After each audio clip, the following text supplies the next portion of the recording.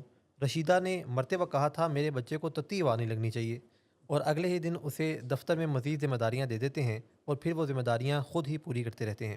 Doctor صاحب میں بیوی ہوں، مگر اب بیوی ہونے پر شرمندگی محسوس ہوتی ہے۔ میں ماں ہوں مگر اپنے بچوں کی نظروں میں سوال دیکھ کر دل دہل جاتا ہے۔ میں بہو ہوں لیکن سسر کے سامنے ہاتھ پھیلانا میرا وقار چھین رہا ہے۔ کیا یہ شخص واقعی بیمار ہے یا محض مستی کر رہا ہے؟ کیا کوئی راستہ ہے جہاں میرا وقار میرے بچے اور اس کی بقیہ زندگی کو اچھا بنایا جا سکے؟ ہر خط کا ہی نا میں نے یہ دیکھا ہے کہ بہت ہی نا امیدی بہت زیادہ ہوتی ہے۔ زیادہ سے زیادہ ہم اس فورم سے یہ بات بھی کرتے ہیں کہ یہ ایک بیماری ہے اور بیماریوں کا علاج ہوتا ہے۔ اس کیس میں تو بہت ساری ایسی چیزیں سامنے ہیں جو ہم ہر روز ہمارے ٹریٹمنٹ سینٹر میں دیکھتے ہیں کہ بے بس بیوی ہے، انیبلر فیملی ہے، دھیان کوئی نہیں ہے، ڈوئل ڈائگنوزز ہے۔ اب یہ جیسے انہوں نے کہا نا کہ ایک ہی شخص میں 2 لوگ رہتے ہیں، تو وہ ایک بائیپولر ڈس آرڈر کی بیماری ہے کہ جو بہت نوازشیں بھی کرتے ہیں، شدید رویے ہوتے ہیں، مار پیٹ بھی ہوتی ہے، پھر معافیاں بھی ہوتی ہیں، اور نشے کا استعمال بھی ہوتا ہے۔ تو یہ تو ان مائی اوپینین یہ تو ڈائریکٹ ریہیبلیٹیشن کا کیس ہے۔ اس میں وائف کو کاؤنسلنگ کی ضرورت ہے کہ وہ یہ سمجھیں کہ یہ ایک بیماری ہے اور اس کا علاج کیسے لایا جا سکتا ہے اور اپنے اوپر کام کر کے وہ کیسے ہیلپ کر سکتی ہے۔ اور سب سے بڑی جو ایک امپورٹنٹ چیز ہے وہ ان کے والد کا کردار ہے، جنہوں نے کہا کہ میری وائف نے کہا تھا کہ انہوں تتی ہوا بھی نہ لگے۔ ٹھنڈ نال پاویں مر جائے۔ جی اچھا، بیماری میں مجھے لگتا ہے کہ سر یہ بلے نا چینج ہو جانے چاہیے، کیونکہ بیماری میں تو تتی ٹھنڈی ساری ہوا جو ہے وہ بری طرح سے لگ رہی ہوتی ہے۔ یہاں ایک اہم پہلو ہے کہ جو میل ایڈجسٹمنٹ ہے، یعنی اچھا بھلا شوہر تھا جی اور بگاڑ پھر بڑھتا رہا، لیکن ایسی ایڈجسٹمنٹ ہوتی رہی جسے ہم میل ایڈجسٹمنٹ کہتے ہیں، نیو نارمل بنتی گئی ایب نارمل چیزیں۔ اس میں ایک مسئلہ پیدا ہو جاتا ہے جو بہت تکلیف دہ ہے، جسے ہم obsession کہہ سکتے ہیں، کہ کبھی ہمیں لگتا ہے کہ نہیں مستی کر رہا ہے، ٹھیک ہو جائے گا۔ جی پرسوں وعدہ کیا نا، کہہ رہا تھا بہت پیار کرتا ہوں تم سے، تو کبھی اسے لگتا ہے کہ نہیں کچھ بھی ٹھیک نہیں ہوگا، یہ بات بہت بگڑ چکی ہے، دیکھو نا اس نے پرسوں ایسے کیا تھا، پھر یوں کیا، پھر یوں کیا، جس میں کوئی بھی جو فکر مند ہوتا ہے فیملی ممبر جی یہ فیصلہ نہیں کر پاتا کہ یہ بیماری ہے یا کہ مستی ہے، یہ بگڑا ہوا ہے یا یہ کوئی بیمار ہے۔ بہت ساری بیماریاں ہیں جن کے بارے میں پہلے ادراک نہیں تھا، جی بعد میں سمجھ میں آنا شروع ہوا۔ مثلا پہلے لوگوں کو کینسر کا ادراک نہیں تھا، 400-500 سال پہلے ہسٹری میں کوئی کینسر کا لفظ کسی شخص کی بیماری کے بارے میں آپ نے نہیں سنا ہوگا۔ بس یہ کہتے تھے سوکھے سے مر گیا، یعنی ویٹ لاس ہوا ہے، بالکل بستر سے لگ گیا، اور وہ کہتے تھے کہ کوئی سایہ ہو گیا، کوئی ایسی بات ہو گئی، کسی نے جادو کر دیا۔ ایک مسٹری میں چھپی ہوئی بات تھی جو آج پتہ چلا کہ یہ تو کینسر ہوتا۔ جی یہ جو اپینڈسیکٹمی آج کل ہو جاتی ہے تو بندہ ٹھیک ٹھاک ہو جاتا ہے اتنی سخت درد کے باوجود، تو پہلے کہتے تھے سول پہ گیا تو بندہ مر گیا، وہ اپینڈکس پھٹ جاتی تھی گاؤں دیہات میں۔ تو وہ نشے کی بیماری کے بارے میں بھی ابھی جانکاری ایسی نہیں ہے۔ سب سے پہلی بات تو یہ ہے کہ یہ اس کو موالی ٹائپ بندہ سمجھا جاتا ہے نشے کے مریض کو، کیونکہ جتنی دیر میں اس کی خبر سامنے آتی ہے اس کے کرتوت بھی سامنے آ چکے ہوتے ہیں۔ کرتوت جسے میں کہہ رہا ہوں جی وہ ایکچولی سائن سمٹمز ہے، لیکن جیسے بخار ہوتا ہے، کام کے بخار ہوتا ہے، اس میں کردار کی کوئی بات نہیں ہے، ساتھ وومیٹنگ ہے تو کردار کی کوئی بات نہیں ہے، کھانسی آ رہی ہے، بلغم آ رہا ہے، تو آپ انڈرسٹینڈ کر رہے ہیں کہ بندہ ویسے ٹھیک ہے، حالانکہ وہ بھی تھوڑا تنگ کرتا ہے، جو بیمار ہوتا ہے تو وہ بھی تھوڑا بہت تو تنگ کرتا ہی ہے نا۔ جی جی لیکن ہر بیماری کے اپنے خاص انداز ہوتے ہیں اور اپنا ہی خاص علاج ہوتا ہے۔ ہڈی ٹوٹ جائے تو وہ پلستر لگا کے اوپر کر دیتے ہیں ٹانگ کو، بندہ ہل ہی نہیں سکتا بستر ہر سے، بیماری کے اپنے رنگ ہیں۔ اپنے رنگ ہیں۔ تو نشے کی جو بیماری ہے اس کے رنگ سامنے آ رہے ہیں، اور اب پتہ چل رہا ہے کہ جھوٹ بولنا ایک سمٹم ہے، جی اور اس میں غصے کرنا جو ہے نا ایک وامٹنگ ہے، غصے کر کر کے بندہ فساد دکھا رہا ہے، کرنا، فساد کر جھگڑے رہا ہے، کرنا، لوز ٹاک کر رہا ہے، گالی گردن دبوچنے کو گلوچ، پڑ رہا ہے، متی ماری ہوئی ہے ٹوٹل، دروازے توڑنے تک آ جاتا ہے. انہوں نے لکھا نا کہ کبھی بیوی کو طلاق دینے بیٹھ جاتے ہیں، حتیٰ کہ بیوی امیون ہو جاتی ہے، کہتی ہے نہیں ہوئی نہیں طلاق ہے، 2 سال تو پہ دندہ ہے، یا کبھی ماں باپ یا کسی ایسی ہستی پہ، چچا تایا پہ ہاتھ اٹھانا، یہ ساری چیزیں اس بیماری کی علامتیں ہیں. عموماً ویسے بھی دنیا میں ہم جن چیزوں کو جرائم کی نظر سے دیکھتے ہیں کئی دفعہ، یا کردار کی خرابیوں کی نظر سے دیکھتے ہیں، تو غور و خوض کرنے سے پتہ چلتا ہے کہ وہ بیماریاں ہیں، کیونکہ بعض اوقات ادویات سے فوری فرق پڑ جاتا ہے. جی جیسے غصہ ایک کردار کی خرابی سمجھا جاتا ہے، لیکن کوئی بندہ کتنے بھی غصے میں ہو اور کسی کو قتل کرنے پہ تلا ہوا ہو تو ایک گولی اس کو ٹھنڈا ٹھار کر سکتی ہے، اور وہ پریشان ہو سکتا ہے کہ میں کیا سوچ رہا تھا. تو پرت کھل رہے ہیں، صفحے پلٹے جا رہے ہیں. ہم اس وقت تاریخ کے دائرے میں ایک بڑے خوبصورت مقام پہ ہیں 21ویں صدی پہ، جہاں کریکٹ انفارمیشن جو ہے اس تک رسائی بہت آسان، بہت سستی اور بہت کوئک ہے. تو اس کا ادراک ہونا ضروری ہے، اس سے فائدہ اٹھانا ضروری ہے. اس لحاظ سے اگر دیکھا جائے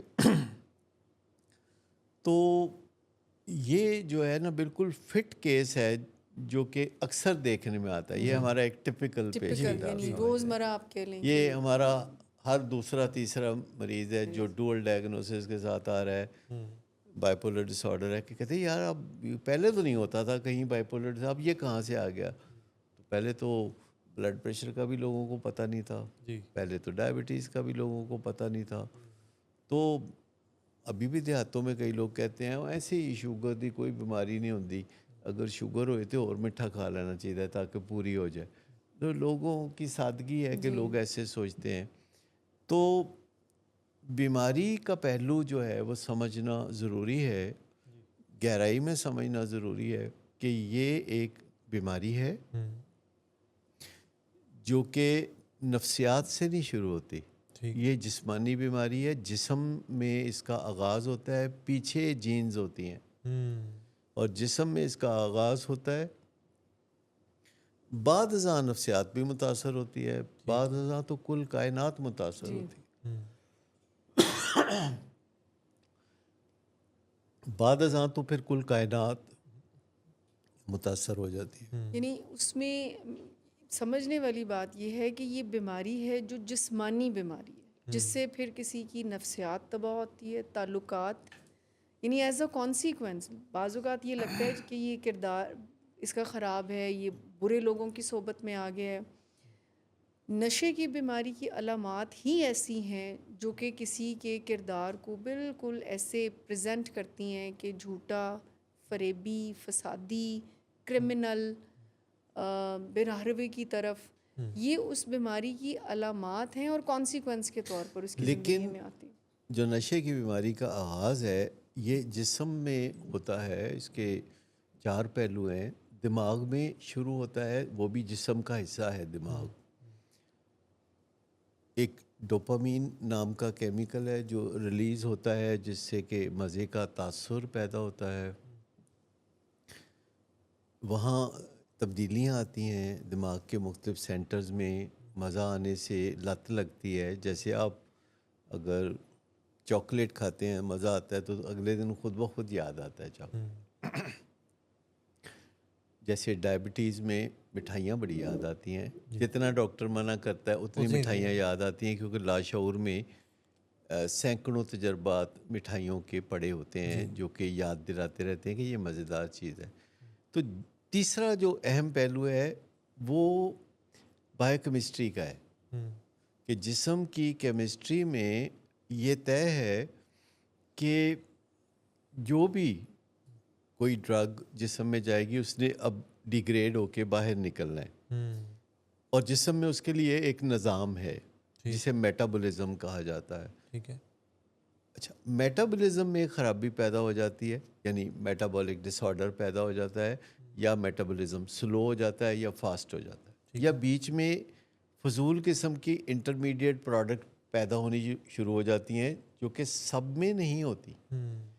صرف 20% لوگ ایسے ہیں نشہ کرنے والوں میں سے جن کے جسم میں زہریلے مادے سے پیدا ہو جاتے ہیں اور مت ماری جاتی ہے اور بندہ فضول حرکتیں شروع کر دیتا ہے, جس کو دیکھ کے لوگ مذاق ٹھٹھا کرتے ہیں. آپ ڈراموں میں دیکھتے ہیں, آپ فلموں میں دیکھتے ہیں. یہ واحد بیماری ہے جس کے سفر کرنے والے کو یا جس کے بیمار کو دکھا کے لوگوں کو ہنسایا جاتا ہے, اور لوگ کہہ کے لگاتے ہیں جب سٹیج پہ کوئی بندہ افیونی کا کردار کرتا ہے یا شرابی کا کردار کرتا ہے. بہرحال اس کے گھر میں کسی کے چہرے پہ مسکان نہیں ہوتی, کسی کے چہرے پہ رونق نہیں ہوتی, ہنسی نہیں ہوتی, گھر میں بہت فساد ہوتا ہے. اب یہ بیماری نشہ کرنے سے ہی ہو سکتی ہے, کیونکہ نشہ کرتے کرتے ہی وہ جینز متحرک ہوتی ہیں. اگر کوئی نشہ ہی نہیں کرے گا تو بیماری کا سوال ہی پیدا نہیں ہوتا. نشہ کرے گا تو 20% امکان ہے کہ آگے چل کے اس کے اندر نشے کی بیماری پیدا ہو جائے گی, جس میں اس کے اندر نشے کی طلب بہت بڑھ جائے گی, کیونکہ زہریلے مادے اسے تکلیف دیں گے تو وہ خود پرپیچویٹ کریں گے, ایک وشس سائیکل بن جائے گی جس میں بیماری جو ہے وہ بڑھنا شروع ہوگی. پھر وہ اسے جھوٹ بولنا پڑے گا, پھر اسے چوری چکاری کرنی پڑے گی, پھر اسے لوگوں کی بےزتی کرنا پڑے گی, کیونکہ اگر وہ لوگوں کی بےزتی نہیں کرے گا تو لوگ نشہ کرنے نہیں دیں گے. اور اب یہ اس کی مجبوری بن چکی ہے یہ سارے کام کرنا. اس نے یہ سارا کام کرنا ہے اپنے اس آبجیکٹیو کو حاصل کرنے کے لیے کہ میں نے روز نشہ کرنا ہے. اس نے کوئی دن بھی چھٹی نہیں کرنی, نہ جمعہ نہ ہفتہ نہ اتوار. اگر وہ چھٹی کرے گا تو وہ سفر کرے گا, اور وہ ایک ہاربل قسم کے وڈرال میں سے یا تکلیف میں سے گزرے گا. اب بیچ میں یہ بیوی ہے جس کو obsessions ہوتی رہتی ہیں کہ جیسے he loves me, he loves me not, he loves me, he loves me not. مطلب مستی کر رہا ہے, نہیں ہے ہی برا, یہ ہے ہی بڑا غلط, یہ ہے ہی بہت اچھا. یہ کرتی رہتی ہیں خواتین جن کے خاوند کے ساتھ یہ مسئلہ ہوتا ہے, تو وہ اس قسم کی باتیں, بڑی بڑی دلچسپ باتیں کرتی ہیں. اکثر خواتین کا یہ جملہ ہے, میں چاہتی ہوں یہ صحت مند ہو جائے تو پھر میں دیکھ لو طلاق لے لاں, مطلب یہ نشہ چھوڑ دے تو میں طلاق لے لاں. تو میں کہتا ہوں بی بی خدا کا خوف کرو, نشہ چھوڑنے کے بعد تم اس سے طلاق کیوں لو, اگر لینی تو بھی لو. لیکن وہ ان کے ذہن میں ہوتا ہے نہیں مر جائے گا بیچارہ, بھی بیچارہ مر جائے گا تو پھر تو انو کی. سر یہ ان کی بیماری ہے ایکچولی میں, یہ جو آپ نے کہا نا کہ love hate relation, loves me not والی بات, تو یہ ان کی بیماری ہے جس میں ان نال رہ سکتے نے اور نہ چھڈ بھی نہیں سکتے. اس کا ان کو اچھا والد ہے تو رشیدہ نے کہا تھا, رشیدہ نے اور بھی بہت کچھ کیا ہوئے گا لیکن وہ نہیں یاد, لیکن بس ایک آسرا ڈھونڈنا ہوتا ہے. اور بچوں کے ساتھ معاملہ طے کرتے ہوئے دل کو ہاتھ پڑتا ہے. جب بچے کوئی بات کرتے ہیں, فرمائش کرتے ہیں تو آپ نہیں مانتے, تو بچے کو تکلیف تو ہوتی ہے, ایک والد کو خود یا والدہ کو خود بھی تکلیف ہوتی ہے. اور اپنے بچوں کی برائی کرتے کرتے میں نے کئی دفعہ دیکھا والدین پہلے برائی کرتے کرتے وہ یہ کرتا ہے, وہ کرتا ہے, گالی گلوچ کرتا ہے, مار پیٹ کرتا ہے, پیسے چراتا ہے, یہ کرتا ہے, کہتے ویسے ہے بہت اچھا. سر ساری باتیں کر کے شاید ان کو خود انسان ہے بہت اچھا. میں نے کہا اچھا جی, کہتے ہیں جی غریباں دا بڑا ہمدرد ہے, سڑک پار کراندہ ہے بڑے بندیاں نو, تو کھانا کھلاتا ہے ہر روز 4 بندوں کو. کیرا نو میکڈونلڈ کھواتا ہے. ہاں, جب میکڈونلڈ بھی جاتا ہے تو بعد میں باہر فقیروں کو بھی میکڈونلڈ کھلاتا ہے. بہت دل کا اچھا. ٹھیک ہے, دل کا اچھا, تو دل کا بہت اچھا ہے. تو مطلب یہ obsession ہے, اس میں اچھے برے کی بات نہیں ہے. یہ اچھا ہے, ٹھیک ہے, ہمیں کوئی اعتراض نہیں ہے. علامتیں ہیں, ان کے اوپر نظر رکھیں, اس کے مطابق دیکھیں گے کہ بیماری ہے, اس کے مطابق دیکھیں گے کہ علاج کیسا چاہیے. اور یہ ایک پرائمری کرونک پروگریسو النس ہے جس کا علاج جاری رہتا ہے, جیسے ڈائبٹیز کا علاج جاری رہتا ہے, جیسے بلڈ پریشر کا علاج جاری رہتا ہے. اس میں کوئی ون ٹائم ریہیب میں اگر کوئی بھیجنا چاہتے ہیں تو رہنے دو, مطلب اگر آپ سمجھتے ہیں کہ چلو ایک دفعہ یہ جوا کھیل لیتے ہیں تو پھر یہ ایسے ہی ہے کہ ایک دفعہ جیسے لاٹری کا ٹکٹ خرید لیا. اصل بات یہ نہیں ہے. یہ ایک علاج ہے جو شروع ہوتا ہے اور جاری رہتا ہے. اس کا مطلب یہ نہیں کہ وہ نشہ جاری رکھتا ہے.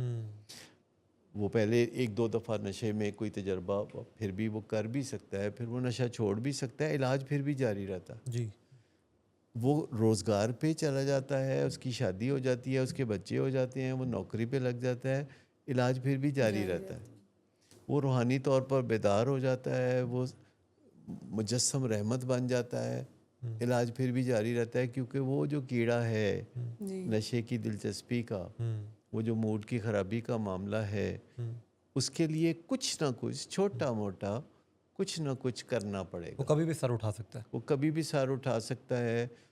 اس میں عام طور پر جو آخری قدم ہوتا ہے وہ یہ تھا 12واں قدم جس کو ہم کہتے ہیں کہ جب کوئی روحانی طور پر بیدار ہو جاتا ہے اور اس کی نشے کی طلب کھو جاتی ہے تو پھر وہ ان لوگوں کی طرف بڑھتا ہے کہ جو ابھی بھی سفر کر رہے ہیں. جی. اور اہل خانہ جو برہمن بن کے اپنے مریض کا علاج کرانا چاہتے ہیں اس کا بھی کوئی فائدہ نہیں. فرق صرف یہ ہے کہ ان کا جو پیارا ہے وہ نشہ کرنے والا نشئی ہے اور خود گھر والے جو ہیں وہ نشہ نہ کرنے والے نشئی ہیں. تو اسی طرح جو ڈاکٹر اگر اپنے آپ کو برہمن کی پوسٹ پہ رکھ کے تو مریضوں سے معاملات طے کرے گا تو مریض اس سے معاملات طے نہیں کریں گے.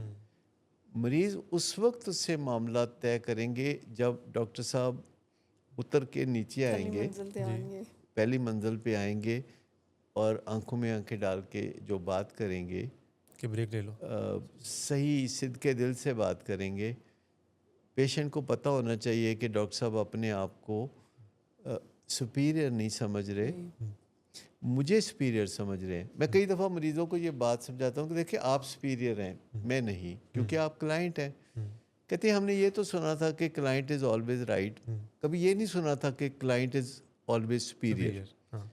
میں نے کہا دیکھیں جگہ جگہ کی بات ہے.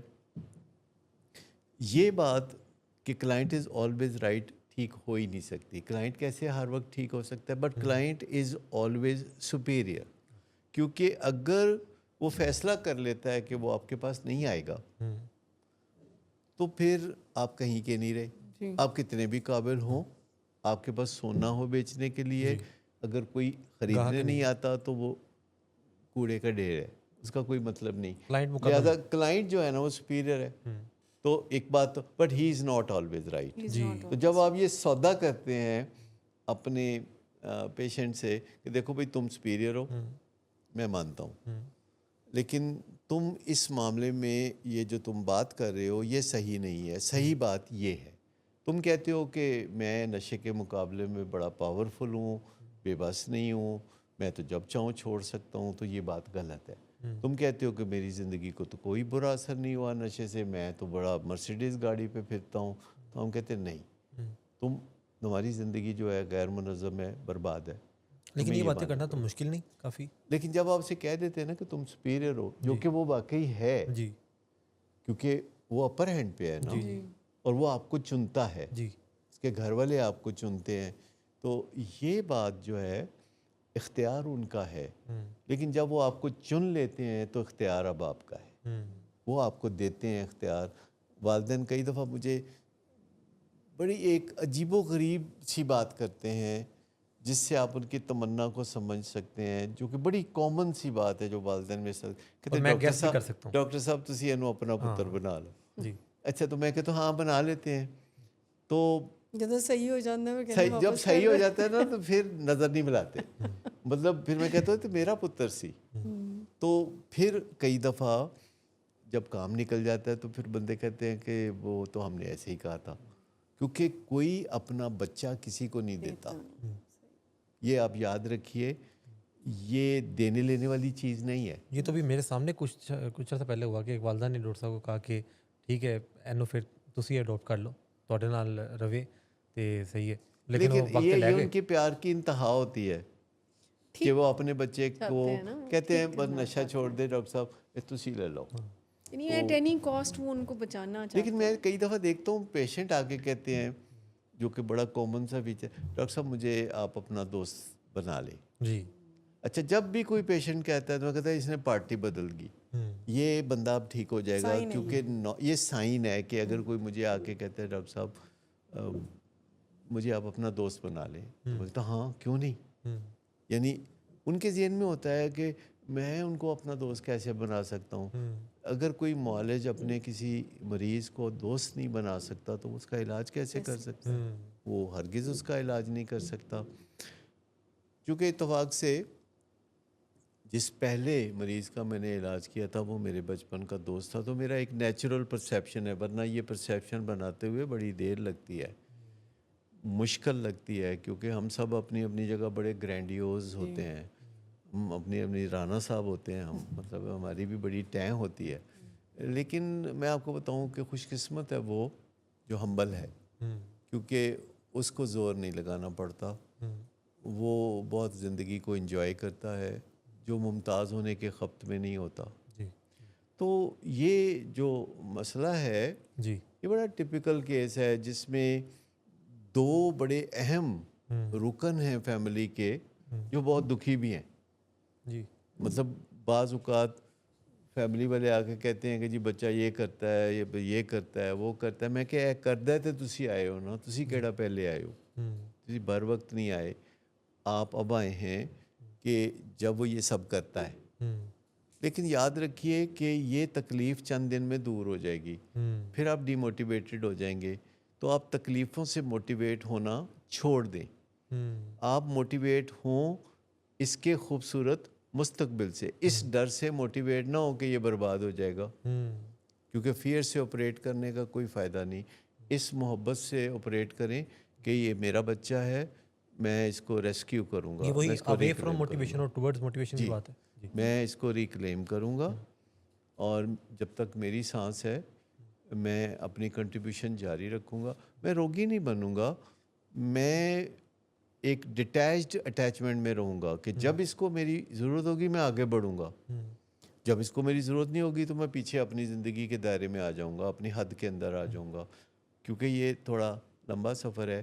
تو والدین بعض کا سوچتے ہیں پہلے ایک باری زور لا کے انہوں ٹھیک کر لیے تو پھر اپنی زندگی گزاریں گے. نو، آپ اپنی زندگی جاری رکھتے ہیں، پر بیچ میں آپ اگر 1-2 گھنٹے بھی ڈیڈیکیٹڈ 2 آورز آپ اپنے بیٹے کو یا بیٹی کو دیتے ہیں یا فیملی ممبر کو دیتے ہیں جو کہ نشے کی بیماری میں مبتلا ہے، بہت ہے.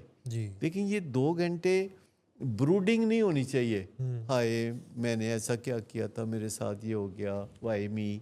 یہ ساری باتیں جو ہیں یہ بعد میں کر لیں. پہلی بات یہ ایکسپلور کریں کہ یہ ہے کیا، پرابلم کیا ہے، سلوشن کیا ہے، کیسے آگے بڑھنا ہے، یہ کتنا دیر کرنا پڑے گا. اس میں کوئی ایڈونچر ڈھونڈ لیں، کیونکہ جس چیز میں کوئی مزہ، کوئی ایڈونچر آپ ڈھونڈ لیتے ہیں تو آپ موٹیویٹڈ رہتے ہیں اور آپ کرتے رہتے ہیں. روز کے روز جینا سیکھ لیں. اگلے مہینے کی نہیں، آج کی فکر کریں. کئی دفعہ ہمیں اگلے مہینے کی فکر کرنی ہوتی ہے، پر کئی دفعہ ہمیں آج کی فکر کرنی ہوتی ہے تاکہ ہم موٹیویٹڈ رہیں.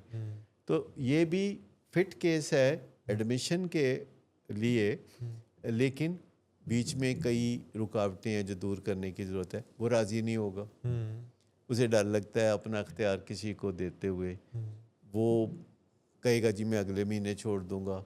تو اس کے لیے پھر فیملی انٹرونشن ہے. فیملی انٹرونشن میں فیملی ممبران سیکھتے ہیں کیسے حقائق جمع کرنے ہیں مریض کی زندگی میں سے، اور ان کو کیسے پیش کرنا ہے، اور کیسے نا کو ہاں میں بدلنا ہے. اور اس کے بعد پھر علاج شروع ہوتا ہے، اور پھر خوبصورت منزلیں آنی شروع ہوتی ہیں، پھر مستقبل روشن ہونے شروع ہوتے ہیں. تو یہ ایک پروسیس ہے جو جب کوئی ریہیب میں آنا جانا شروع کرتا ہے تو وہ روز دیکھتا ہے. ہمارے یہاں پہ جب جو لوگ آنا جانا شروع کرتے ہیں علاج سے پہلے بھی، تو وہ ایسے لوگوں سے کثرت سے مل رہے ہوتے ہیں جو فالو اپ میں ہوتے ہیں، جن کو بہت عرصہ ہو گیا نشہ چھوڑے ہوئے، یا جن کو میڈیلینز مل رہے ہوتے ہیں. تو وہ یہ ساری چیزیں جب دیکھتے ہیں تو سینگ از بلیونگ. اور جب کوئی آ کے بندہ کسی کو یہ کہتا ہے نا دیکھو میں نے کیا ہے تم بھی کر سکتے ہو، تو اس سے بڑی دلیل اور کوئی نہیں ہوتی. تو ان کو بھی یہی چاہیے، انٹرونشن کرنی ہے، فیملی انٹرونشن کرنی ہے، گہرائی میں چیزوں کو سمجھنا ہے، کنارے پہ بیٹھ کے بات نہیں کرنی، دریا میں اترنا ہے. بالکل ٹھیک. خط نمبر 4 جو ہے، جو کہ ایک بیٹے نے لکھا اپنی والدہ کی بیماری کے حوالے سے، اس کے اوپر بات کریں گے اس وقفے کے بعد۔ 321 کی آواز آئی، خط نمبر 4 آیا اور ہم آگے واپس۔ محترم ڈاکٹر صاحب، میں ایک بیٹا ہوں اور شاید دنیا کا سب سے بے بس بیٹا۔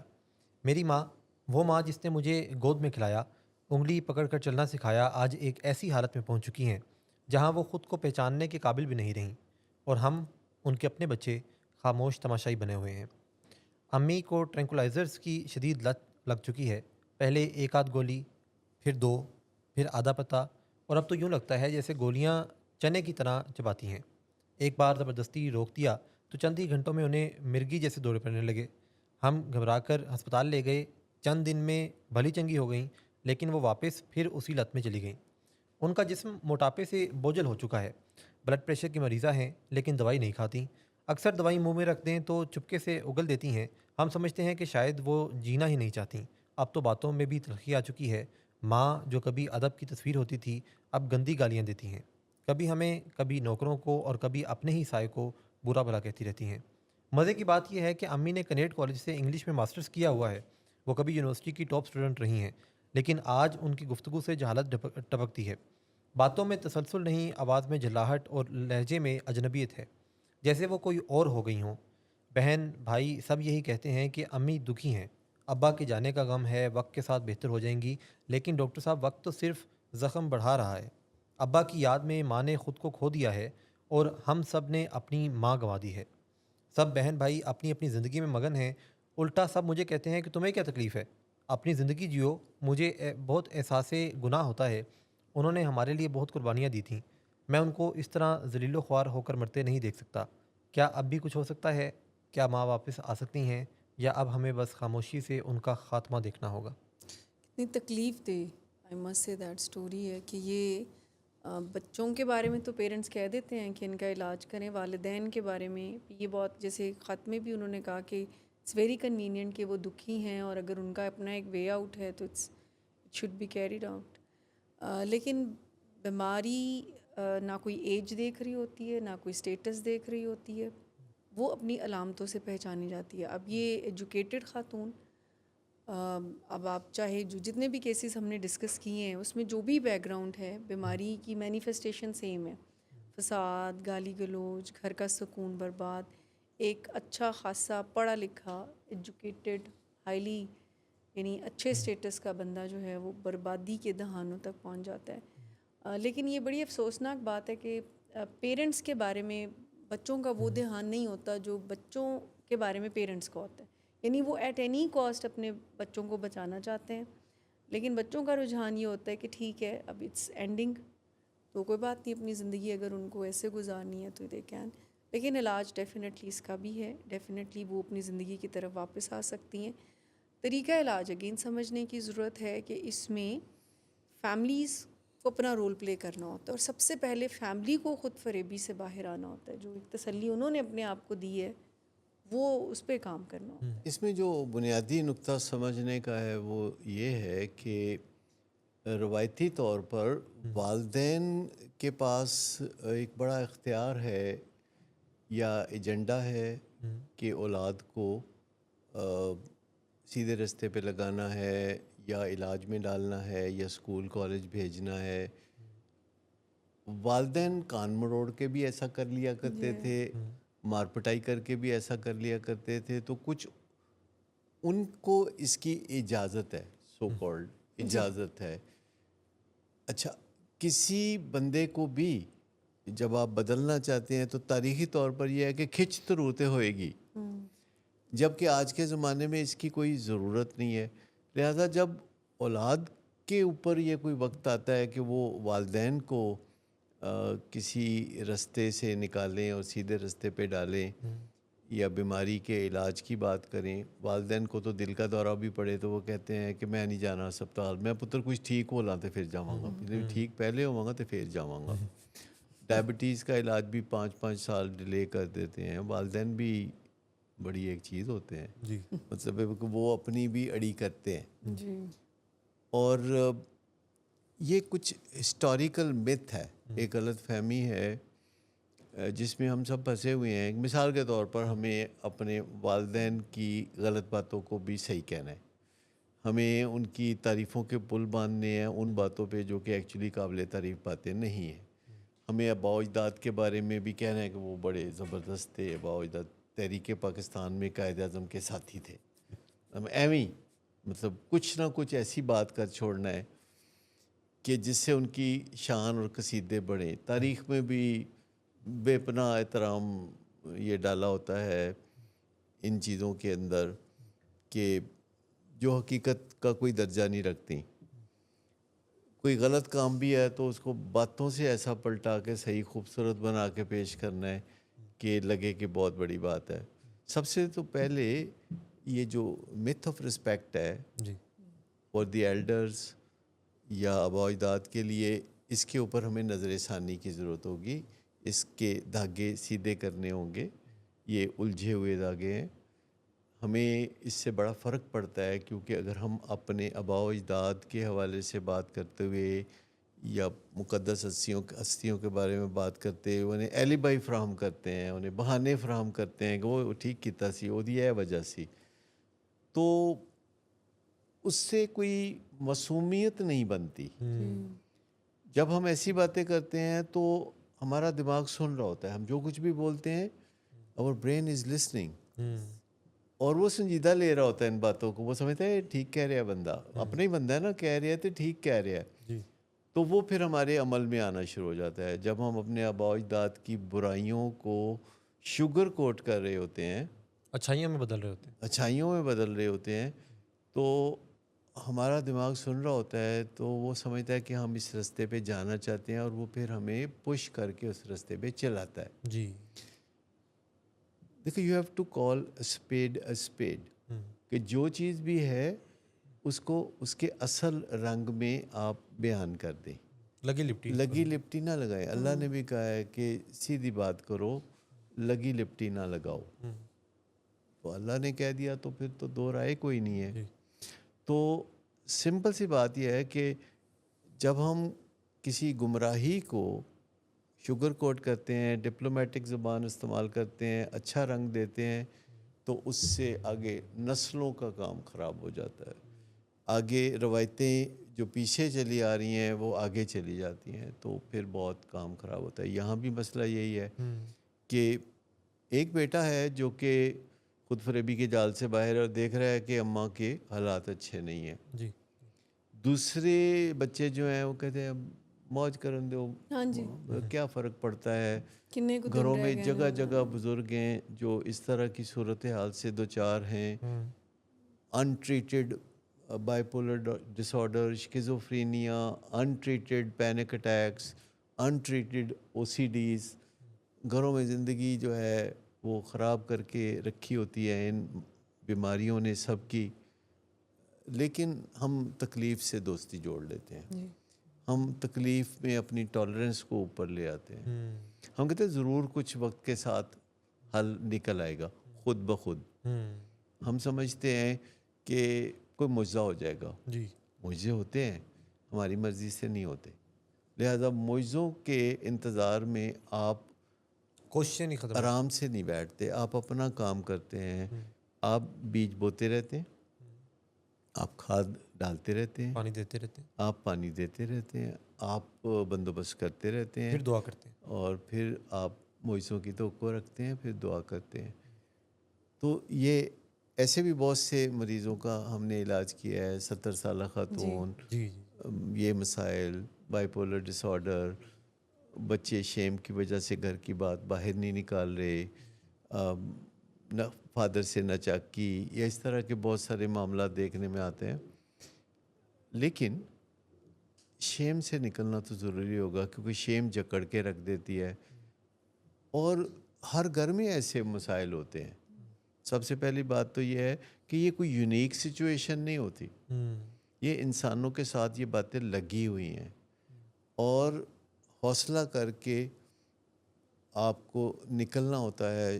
شروع میں اگر آپ کو مشکل پیش آتی ہے تو آپ یوٹیوب پہ چلے جائیں, کوئی ویڈیو دیکھ لیں, گوگل پہ چلے جائیں، کوئی سوال ڈال دیں، اس کا جواب لے لیں، چیٹ جی پی ٹی پہ چلے جائیں، کوئی صلاح مشورہ کر لیں. جی اس کے بعد آپ کو اگر لگے کہ آپ کو کچھ رہنمائی ملی ہے تو پھر آپ جیتے جاگتے کاؤنسلر کے سامنے جا کے بیٹھ جائیں اور وہ آپ کو رہنمائی دیں گے اور معاملات آگے بڑھیں گے. جی یہ جو خط ہے جی خط نمبر 4، 4.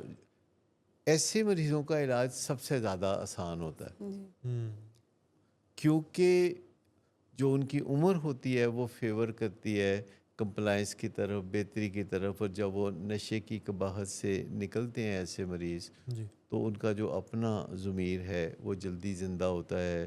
وہ اپنے لیے ایک لائحہ عمل بناتے ہیں اور اپنے بچوں کو دیکھتے ہوئے، خاندان کو دیکھتے ہوئے جی بہتری کے معاملات کی طرف چلے جاتے ہیں. ہوں اگین بات یہ ہوگی کہ کنسنسس پیدا کیا جائے. ٹھیک 4-5 بہن بھائی ہیں، جو خالہ ہیں ان کو بیچ میں ڈالیں، ماموں کو ڈالیں بیچ میں. ٹھیک ہے. چندہ ماموں اسی لیے ہوتے ہیں کہ ان کو آپ جب چاہیں پکار چاہے سکیں. دور کے ہیں لیکن ہاں لیکن کرنا چاہیے.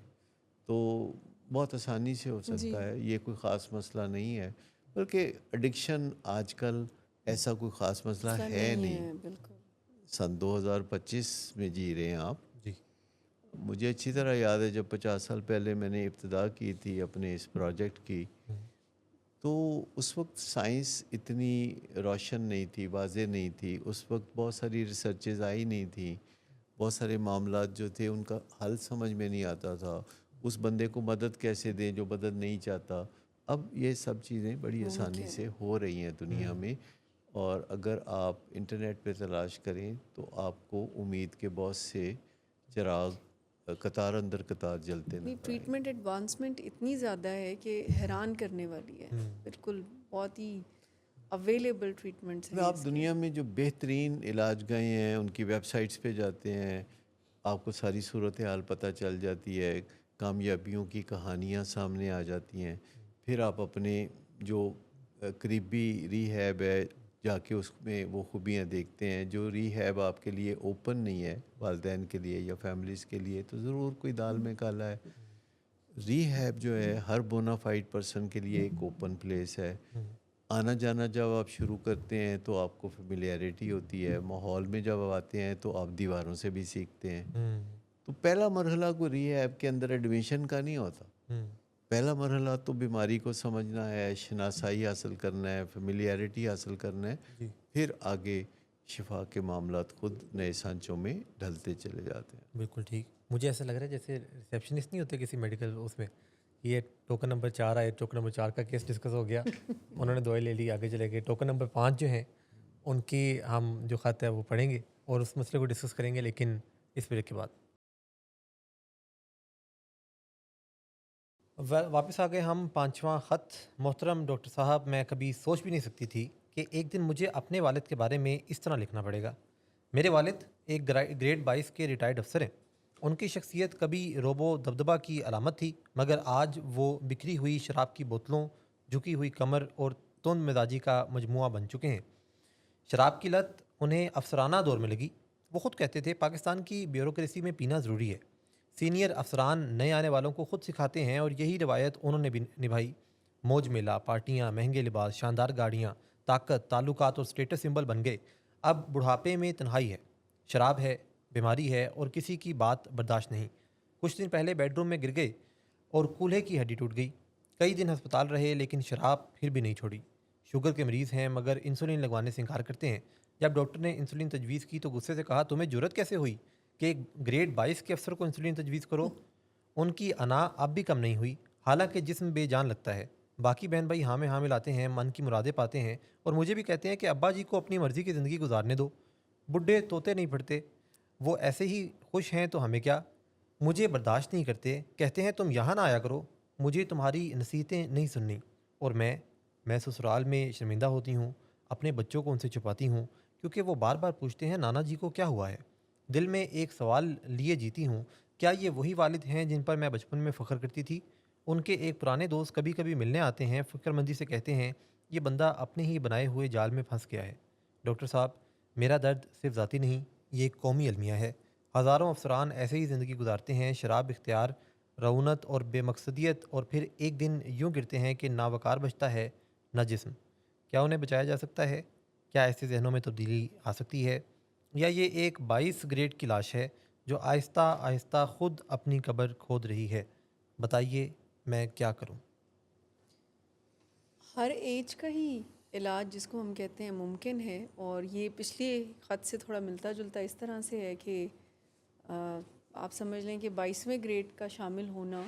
اور انہوں نے ایک بڑی اچھی اور صحیح بات کی کہ صرف ان کے والد کا نہیں، یہ موسٹلی جو ہائی اچیورز ہوتے ہیں اور ان کی زندگی میں ایسے موقع ڈیفینیٹلی آ سکتے ہیں اور آتے ہیں زیادہ تر، اور پھر ان کا اینڈ جو ہے وہ اس طرح سے ہی، کیونکہ بچوں کا خیال ہوتا ہے کہ اب اس ایج میں کیا ہی ان کو ٹھیک کیا جائے، ان کو ان کے حال پہ چھوڑ دیا جائے.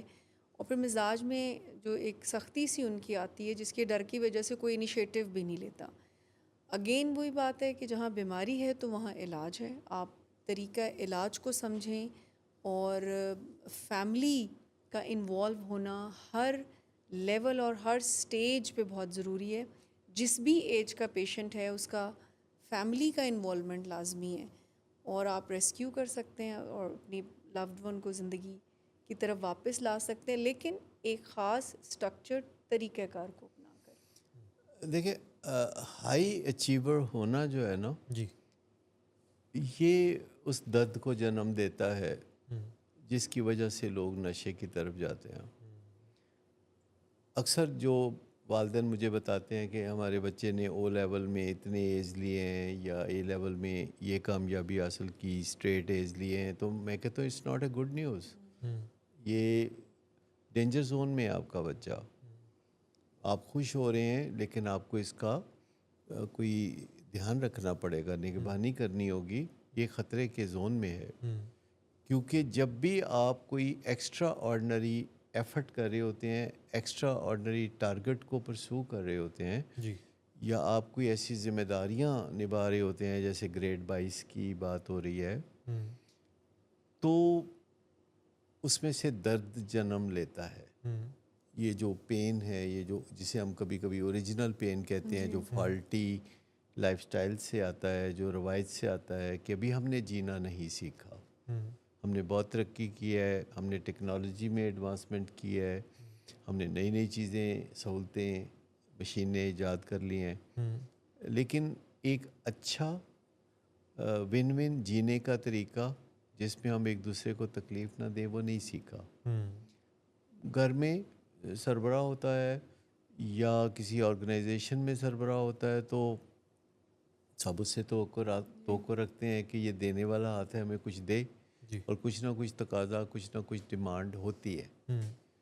اب جو تقاضا پورا ہو جاتا ہے تو بسم اللہ، لیکن پورا نہیں ہوتا تو پھر رنجش پیدا ہوتی ہے، پھر ری ایکشن آتا ہے، پھر گریبان کو ہاتھ بھی پڑتا ہے، پھر جوان اولاد بعض اوقات والد کو کہتی ہے کہ تم سانپ بن کے دولت پہ بیٹھے ہوئے ہو، کیا سب کچھ کور میں لے کے جاؤ گے، یا اس طرح کی باتیں وہ کرتے ہیں. اب جو بڑے افسران ہیں جب ان کو درد ہوتا ہے تو وہ شراب پیتے ہیں، تو جب چھوٹے افسران آتے ہیں تو وہ ان کو بھی سکھا دیتے ہیں کہ جب درد ہو، یہ علاج تکلیف ہے ہو، اس کا. رنج ہو کچھ، تو شراب جی. پی لو. جب جی. اوپر سے ڈانٹ پڑے تو نیچے والوں کو ڈانٹو اور شراب پی کے اپنی درد کو ختم کرو. اگر آپ معاشرے میں دیکھیں تو جتنے ہائی اچیورز ہیں، چاہے وہ ڈاکٹرز ہوں، انجینئرز ہوں، یا لائرز، یا پائلٹس، یا جوڈیشری سے تعلق رکھنے والے، یا فورسز سے تعلق رکھنے والے، ان کے اندر یہ معاملہ دیکھنے میں آتا ہے. پاکستان کا نمبر 1 مسئلہ یہ ہے. امریکہ والے مانتے ہیں کہ ان کا نمبر 1 مسئلہ یہ ہے، پاکستان والے مانتے نہیں. مسئلہ پاکستان والوں کا بھی نمبر 1 یہی ہے ہوں. کہ جو بندہ نچلے درجے میں ہے اور الکوہلزم میں ہے اس سے اتنی بربادی نہیں ہوتی، ہوں.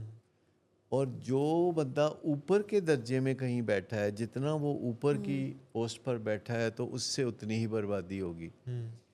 وہ اشفاق احمد سادگی میں کہا کرتے تھے کہ پاکستان کو ان پڑھوں نے اتنا نقصان نہیں پہنچایا جتنا کہ پڑھے لکھوں نے پہنچایا.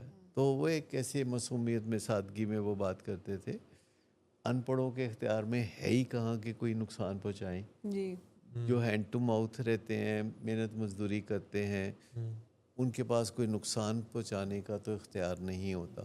جو پڑھے لکھے لوگ ہوتے ہیں، اچیورز ہوتے ہیں، قابل لوگ ہوتے ہیں، تو ان کے ہاتھ میں اختیار بھی آتا ہے. تو پھر جب طاقت آتی ہے تو پھر طاقت ان کو کرپٹ بھی کرتی ہے، پھر اسے درد جنم لیتا ہے، پھر اسے شراب آتی ہے بیچ میں، اور شراب تو خانہ خراب ہے، ام الخبائث ہے. تو یہاں یہ صورتحال جو ہے یہ بھی آسان صورتحال ہے ایکچولی. جی اس عمر میں یہ جو اولڈ ایج کے ایڈکٹس یا الکوہلکس ہوتے ہیں، جنہوں نے لمبے عرصے تک ایک اچھی زندگی گزارنے کے بعد ریٹائرمنٹ کی ایج کے قریب پہنچتے ہوئے یہ گل کھلائے ہوتے ہیں، تو وہ اپنی اولاد کے قابو میں جلدی آ جاتے ہیں اگر محبت سے اولاد قابو کرے، لاجک سے سمجھ کے بات. اور یہ نہ سمجھے کہ یہ خوش ہیں. مطلب اگر ایک باپ گرتا پڑتا نظر آتا ہے تو یہ کہنا کہ ابا جی خوش ہیں، یہ ان کی چوائس ہے. یہ مجھے ایسے ہی یاد آیا کہ وہ ایک پروگرام ہوتا تھا پنجابی کا پروگرام، نظام دین کے نام سے، وہ ریڈیو پاکستان لاہور سے ہوتا تھا.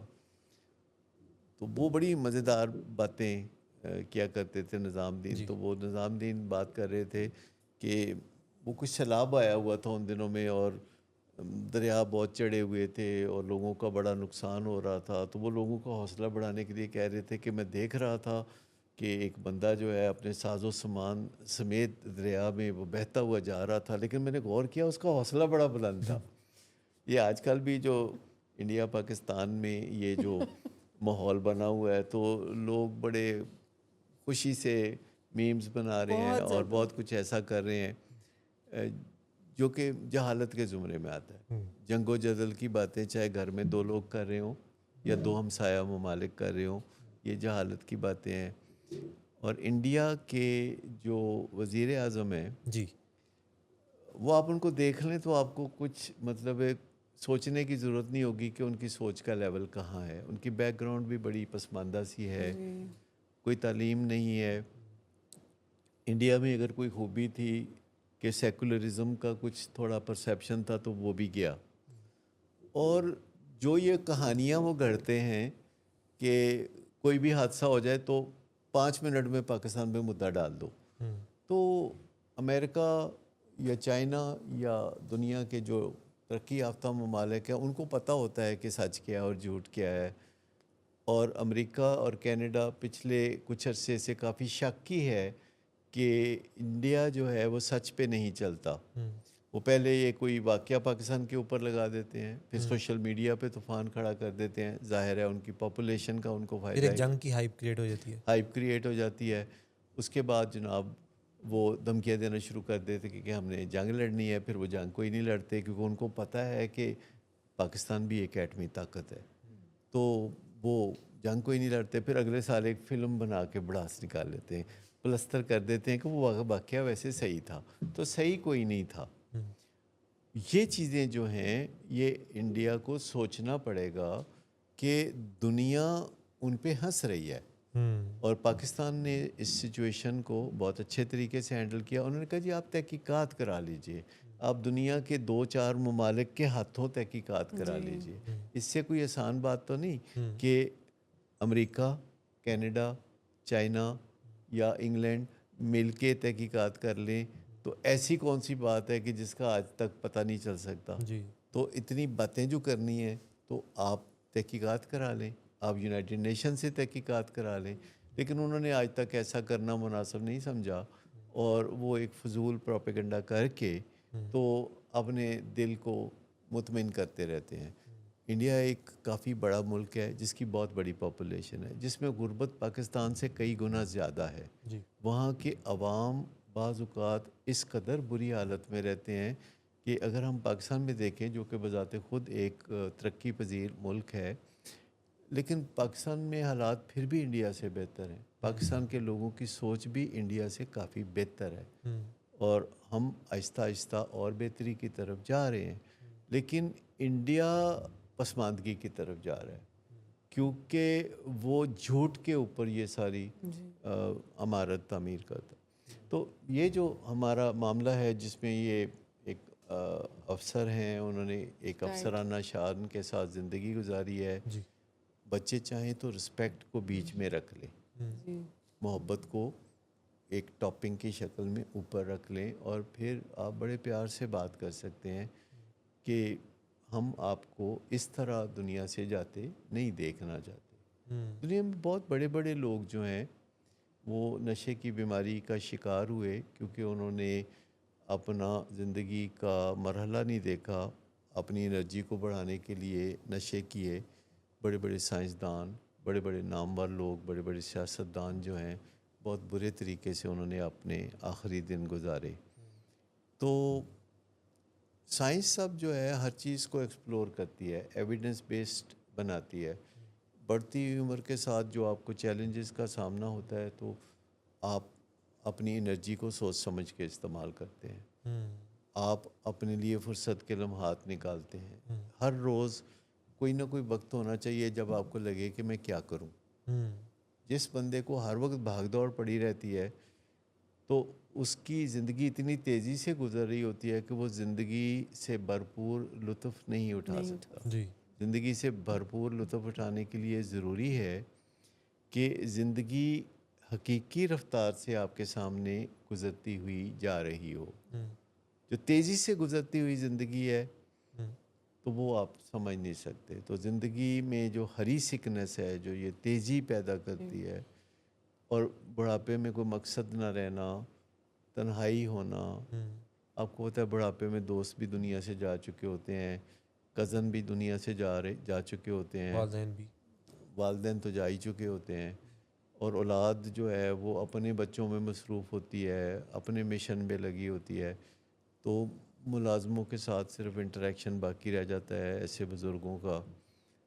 لیکن اپنی زندگی کو ڈیزائن کرنے کی ذمہ داری ہم سب پہ خود آتی ہے۔ بڑھتی ہوئی عمر کے ساتھ اپنے تعلقات کو وسیع کرتے رہنا، اپنی دوستیاں ورسٹائل بنانا۔ اگر آپ کے ہم عمر لوگ نہیں ہیں تو آپ ینگر لوگوں سے دوستی بنا لیں، آپ کو نوجوانی کی توانائی محسوس ہوگی، آپ کو نئے رنگ ملیں گے، آپ کو نئی باتیں سننے کو ملیں گی۔ یہ بچے جو ہوتے ہیں یہ ہمارا تازہ ایڈیشن ہوتے ہیں، جی ان میں ہم سے کچھ بہتری بھی ہوتی ہے تو ہمیں یہ بھی دیکھنا چاہیے۔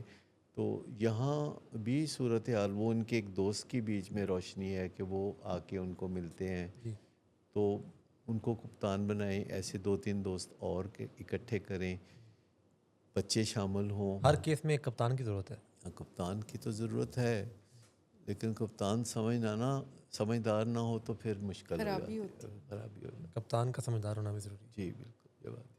تو ابھی آپ کہہ رہے تھے کہ ہم سب کی جو زندگی ہے اس کو ڈیزائن کرنے کی ذمہ داری ہم پہ ہے۔ تو رخسانہ اصغر صاحبہ نے کمنٹ کیا، I keep listening your clips from years but was not following weekly basis, from today ان شاء اللہ آئی ول۔ جیسے کہ ہم نے کہا کہ آپ وہ کہہ رہے تھے کہ 6 ماہ تک جو اس کو ریگولر دیکھے تو وہ اپنی زندگی کو بدل سکتا ہے۔ تو انہوں نے یہ اعادہ کیا کہ یہ کریں گی۔